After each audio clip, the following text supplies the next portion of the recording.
ஆரம்பிச்சிட்டாங்க கிட்ஸ் எல்லாரும். அதுலேயும் முக்கியமாக அல்சானை வந்து கரெக்டாக நிற்க வச்சாங்க டீச்சர். ஆனாலும் அவன் வந்து பர்ஃபார்ம் பண்ணிகிட்டு இருக்கும்போதே பின்னாடி போயிட்டான். கிட்ஸ் எல்லாம் ஒரே மாதிரி ட்ரெஸ் போட்டு ரொம்ப க்யூட்டாக இருந்தாங்க பார்க்கவே.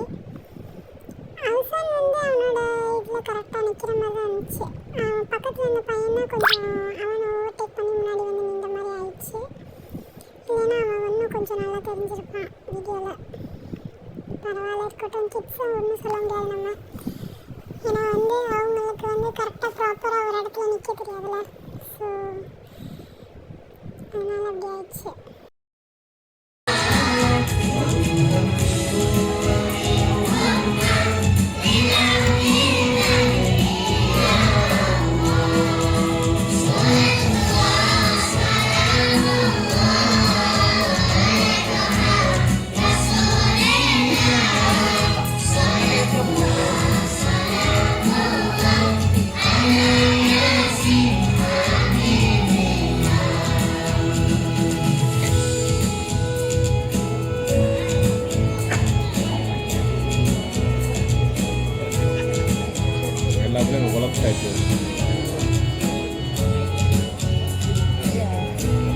அரசன் பக்கத்துல போய் இங்கிட்டு வந்துட்டான், அவனும் பக்கத்துல போய் அங்கிட்டு போயிட்டான்.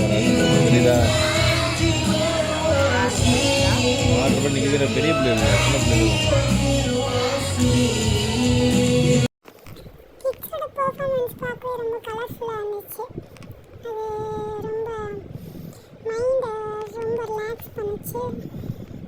ரெஃப்ரெஷிங்காகவும் இருந்துச்சு அது பார்க்கவே. அந்த பெர்ஃபார்மன்ஸ் பார்க்கவே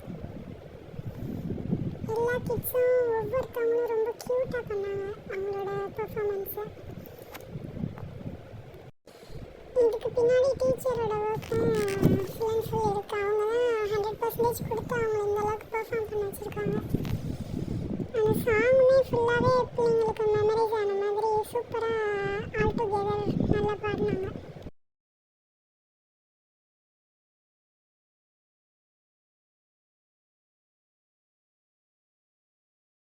இதுதான் ஆல்சனோட கிளாஸ். லீமா மீனா 5 மீனா அதுதான் அவனோட கிளாஸ் நேம். இதில் வந்து ஆல்சனோட ஃபோட்டோஸ் வந்து நிறையா இருக்காது. ஏன்னா அவங்க வந்து அடிக்கடி ஸ்கூலுக்கு ஆப்சென்ட் ஆயிடுவாங்க. நிறைய ட்ராவல் பண்ணுறதுனால அவங்களால ஒழுங்காக ஸ்கூலுக்கு போக முடியல. அதனால் லாஸ்ட் ஃபோட்டோவில் மட்டும் இருப்பாங்க.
உட்காந்துருக்காங்க. அப்புறம் 2 ஆள் இல்லையா?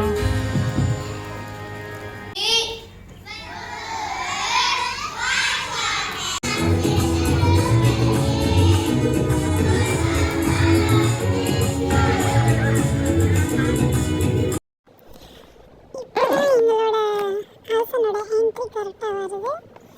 ஆசன் ஸ்லோவாக நடந்து வந்துட்டே இருக்கும்போது அத்தா அம்மா அண்ட் தம்பியை ஸ்டேஜில் இருக்காங்களான்னு பார்த்துக்கிட்டே ஸ்லோவாக நடந்துட்டு வந்துட்டுருந்தான். ரொம்ப கன்ஃபியூஸ்டாக இருந்தாங்க. எங்களை பார்த்தோன்னே நல்லா ஜாலியாக ஹாப்பியாக கை ஆட்டி ஹாய் சொன்னாங்க.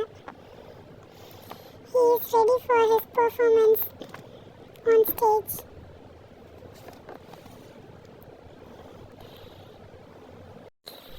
அவன் நர்வஸாக இருக்கானோ இல்லையோ, எங்களுக்கு ரொம்ப நர்வஸாக இருந்துச்சு. எப்போவுமே எங்கே டிவி ஓடினாலும் நல்லா பார்ப்பான். அதே மாதிரியே வந்து அங்கே டிவி ஓடும்போது அந்த சாங்கை டிவியை வந்து அண்ணன் பார்த்துட்டு நினச்சேன் பெர்ஃபார்மன்ஸ் பண்ணிகிட்டு இருக்கும்போது.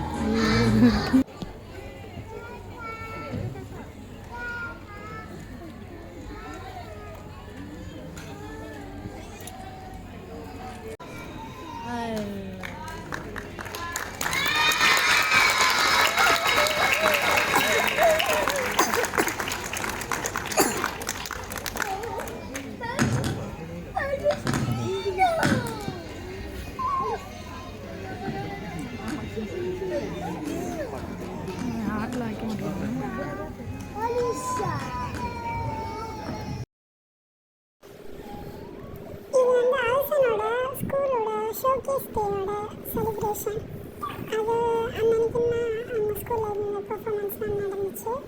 இதை நான் ஃபஸ்ட்டு மென்ஷன் பண்ண மறந்துட்டேன். ஸோ அதனால நான் மிடில் சொல்கிறேன். Don't mistake me.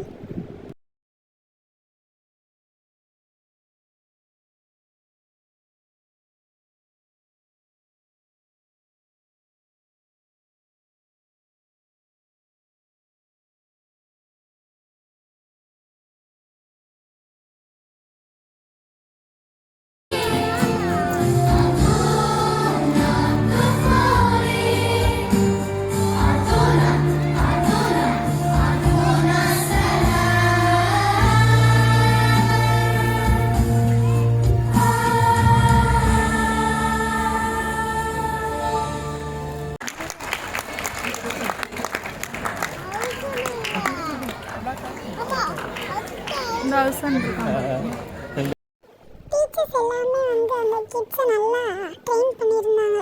அவ்வளோ கிட்ஸையும் மேனேஜ் பண்ணுறது சும்மா சின்ன விஷயம் கிடையாது. ரொம்ப பர்ஃபெக்டாக பண்ணியிருந்தாங்க எல்லா கிட்ஸுமே. கலர்ஃபுல்லாக ஸ்டேஜில் பார்க்கும்போது பார்க்கவே ரொம்ப க்யூட்டாக இருந்தாங்க.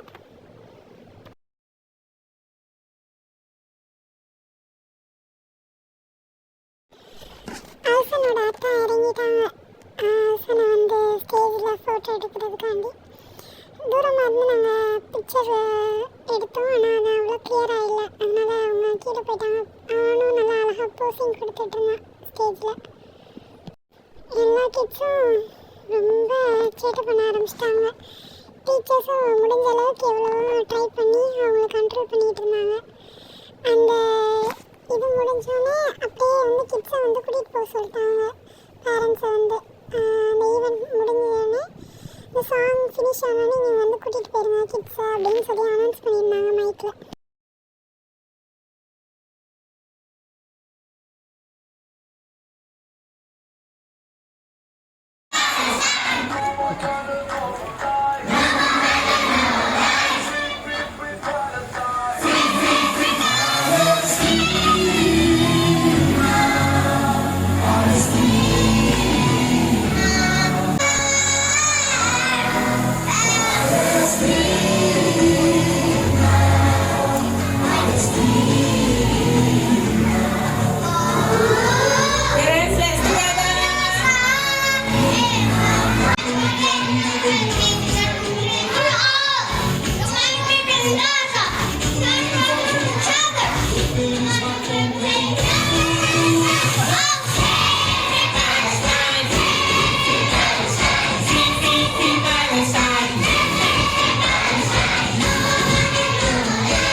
So with that, ladies and gentlemen, we have come to the end of our showcase. எங்களோட பிக்சர் இல்லாமல் எப்படி வீடியோ எண்டாகும். அதான் ஐடியில் நாங்கள் க்யூட்டாக லாஸ்ட்டாக அந்த வெளியில் டெக்கரேஷன் பண்ணி வச்சுருந்தாங்க. அங்கே அந்த ஃபோட்டோ எடுத்தோம். இதில் அஃபான் எதுவுமே இருக்க மாட்டாங்க. ஏன்னா அஃபான் அப்போ மதரசாவில் அவங்களுக்கு ஃபங்க்ஷன் இருந்தனால அங்கே போயிட்டாங்க. அங்கே ப்ரோக்ராம்ஸ் வச்சாங்க, சில்ட்ரன்ஸ் டேக்கு. அதனால் அதை அட்டன் பண்ண போயிட்டாங்க. ரொம்ப அழகாக இருந்துச்சுன்னா அந்த பாலஸ்தீன் சாங் தான் நம்மளோட ரொம்ப ஃபேவரட்டான இடம் இது.